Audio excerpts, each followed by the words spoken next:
ಶಿವಮೊಗ್ಗದಲ್ಲಿ ಈಶ್ವರಪ್ಪ ಬಂಡಾಯ ಸ್ಪರ್ಧೆಗೆ ಬಿಜೆಪಿ ವಿಲ ಅಂತ ಒದ್ದಾಡ್ತಾ ಇದೆ. ನೋಡಿ, ಈಶ್ವರಪ್ಪನವರು ಬಂಡಾಯದ ಬಾವುಟ ಹಾರಿಸಿದ್ದಾರೆ. ಬಿಜೆಪಿಗೆ ಟೆನ್ಷನ್ ಮೇಲೆ ಟೆನ್ಷನ್. ರಾಘವೇಂದ್ರ ಅಲ್ಲಿ ಇಕ್ಕಟ್ಟಿನಲ್ಲಿ ಸಿಕ್ಕಾಕೊಂಡ್ಬಿಟ್ಟಿದ್ದಾರೆ. ಇಡೀ ಬಿಎಸ್ವೈ ಅಂಡ್ ಫ್ಯಾಮಿಲಿ ಪಕ್ಷಕ್ಕಿಂತ ಬಿಎಸ್ವೈ ಕುಟುಂಬವನ್ನೇ ಟಾರ್ಗೆಟ್ ಮಾಡಿದ್ದಾರೆ ಈಶ್ವರಪ್ಪ ಅಂಡ್ ಟೀಮ್. ಬಿಎಸ್ವೈ ಹಾಗೂ ಪುತ್ರರ ವಿರುದ್ಧ ವಿಭಿನ್ನ ರೀತಿಯ ಪೋಸ್ಟರ್ ವಾರ್ ಶುರು ಮಾಡಿದ್ದಾರೆ. ಅಪ್ಪ ಮಕ್ಕಳ ಹಿಡಿತದಲ್ಲಿ ರಾಜ್ಯದಲ್ಲಿ ಬಿಜೆಪಿ ಸಿಲುಕಿ ನಲುಗಿ ಹೋಗ್ತಾ ಇದೆ. ಪಕ್ಷ ಉಳಿಸಲು ನೊಂದವರ ಧ್ವನಿ ನಾನು ಎಂಬ ಪೋಸ್ಟರ್ ಮೂಲಕ ಟೀಕೆ ಮಾಡ್ತಿದ್ದಾರೆ. ದೇಶದಲ್ಲಿ ಮೋದಿಜಿ ಪರಿವಾರ್, ರಾಜ್ಯದಲ್ಲಿ ಪರಿವಾರದ್ದೇ ಕಾರುಬಾರ್. ನಮ್ಮ ಹೋರಾಟ ಮೋದಿ ವಿರುದ್ಧ ಅಲ್ಲ, ಮೋಸದ ವಿರುದ್ಧ. ಪೋಸ್ಟರ್ ಮೂಲಕ ಟೀಕಿಸಿ ಕಾಲಿಡಿತಾ ಇದ್ದಾರೆ ಈಶ್ವರಪ್ಪ ಆ್ಯಂಡ್ ಟೀಮ್. ಬಿಜೆಪಿ ಅಭ್ಯರ್ಥಿಗೆ ರಾಘವೇಂದ್ರ ಇದ್ದಾರಲ್ಲ, ಅವರಿಗೆ ತೀವ್ರ ಸಂಕಷ್ಟವನ್ನು ತಂದೊಡ್ಡಿದೆ ಈಶ್ವರಪ್ಪನವ್ರ ನಡೆ. ನೋಡಿ, ನಾವು ನೋಡ್ತಾ ಇದ್ದೀವಿ ಪೋಸ್ಟರ್ ನೋಡಿ. ದೇಶದಲ್ಲಿ ಮೋದಿಜಿ ಪರಿವಾರ್, ರಾಜ್ಯದಲ್ಲಿ ಪರಿವಾರದ್ದೇ ಕಾರುಬಾರ್. ಸ್ವಪ್ರತಿಷ್ಠೆಯಲ್ಲ, ಇದು ಸ್ವಾಭಿಮಾನದ ಹೋರಾಟ.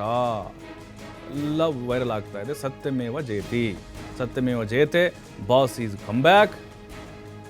June 4 Eshwarappa super star. ನಿಮ್ಮ ಆತ್ಮಸಾಕ್ಷಿಯಾಗಿ ಯೋಚಿಸಿ ಮತದಾನ ಮಾಡಿ. ಶಿವಮೊಗ್ಗ ಲೋಕಸಭಾ ಕ್ಷೇತ್ರದ ಅಭ್ಯರ್ಥಿ.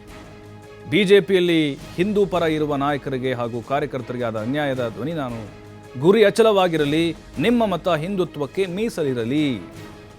ನೋಡಿ, ಎಲ್ಲರೂ ಆ ಪಕ್ಷ ಈ ಪಕ್ಷ ಅಂತ ಹೊಂದಾಣಿಕೆ ಮಾಡಿಕೊಂಡ್ರೆ ನೋಡಿ ಈ ರೀತಿಯ ಪೋಸ್ಟರ್ಗಳು ಗಮನವನ್ನು ಸೆಳೀತಾ ಇದ್ದಾವೆ. ಅಂದರೆ ಆತಂಕ ಕಾರಣ ಆಗ್ತಾ ಇದೆ ಯಡಿಯೂರಪ್ಪ ಅಂಡ್ ಫ್ಯಾಮಿಲಿಗೆ. ಬಕೆಟ್ ಹಿಡಿದವ್ರಿಗೆ ಟಿಕೆಟ್, ಇಲ್ದಿದ್ರೆ ಗೇಟ್ ಪಾಸ್. ನೋಡಿ, ಆ ಚಿತ್ರಗಳನ್ನ ನೋಡ್ತಾ ಇದ್ದೀವಿ. ರಾಘವೇಂದ್ರ ಅವರು ಮತ್ತು ಯಡಿಯೂರಪ್ಪನವರು, ವಿಜೇಂದ್ರ ಅವರು ಕೂತಿರೋ ಸ್ಟೇಜ್ ಮೇಲೆ ಮೊನ್ನೆದು. ಅಂದರೆ ವ್ಯಂಗ್ಯ, ಒಂದು ರೀತಿ ಕುಟುಂಬದ ವಿರುದ್ಧವೇ ಬಿಎಸ್ವೈ ಆ್ಯಂಡ್ ಫ್ಯಾಮಿಲಿ. ನನ್ನ ಹೋರಾಟ ಮೋದಿ ವಿರುದ್ಧ ಅಲ್ಲ, ಯಡಿಯೂರಪ್ಪನವರು ಆ್ಯಂಡ್ ಕುಟುಂಬದ ವಿರುದ್ಧ ಅಂತ. ನಮಗನ್ನಿಸ್ತಾ ಇದೆ ತಾರಕಕ್ಕೆ ಹೋಗ್ಬಿಟ್ಟಿದೆ ಇದು ಈಶ್ವರಪ್ಪನವ್ರದ್ದು. ಮೆಂಟಲಿ ಅವರು ಫಿಕ್ಸ್ ಆಗಿದ್ದಾರೆ ಅಂತ ಅನಿಸ್ತಾ ಇದೆ. ಸೋಲಿ ಗೆಲುವಲಿ ರಾಘವೇಂದ್ರ ಮಾತ್ರ ಗೆಲ್ಲಬಾರ್ದು ಅಂತ ಪಣ ತೊಟ್ಟಂಗೆ ಕಾಣಿಸ್ತಾ ಇದೆ. ಮೋದಿ ಬಂದರೂ ಕೂಡ ಕಾರ್ಯಕ್ರಮಕ್ಕೆ ಹೋಗಲಿಲ್ಲ.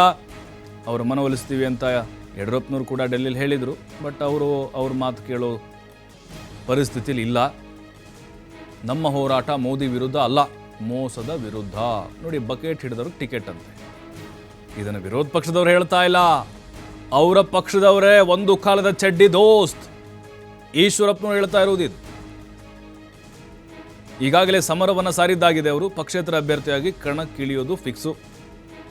ಯಾವ ನಾಯಕರ ಮನವೊಲಿಕೆಗೂ ಈಶ್ವರಪ್ಪ ಬಗ್ತಾ ಇಲ್ಲ. ಸಭೆಗಳ ಮೇಲೆ ಸಭೆಗಳನ್ನು ಮಾಡ್ತಾ ಇದ್ದಾರೆ. ಮೋದಿಜಿಯವರೇ ನೆಕ್ಸ್ಟ್ ನಾನು ಗೆದ್ದ ಮೇಲೆ ನಾನು ಮತ್ತೆ ಬಿಜೆಪಿಗೆ ಹೋಗ್ತೇನೆ ಅಂತ ಈ ರೀತಿ ಹೇಳಿಕೆಗಳನ್ನು ಆಲ್ರೆಡಿ ಈಶ್ವರಪ್ಪನವರು ಕೊಟ್ಟಿದ್ದಾರೆ. ಪೋಸ್ಟರ್ ವಾರ್ ಶುರುವಾಗಿದೆ ಈಗ.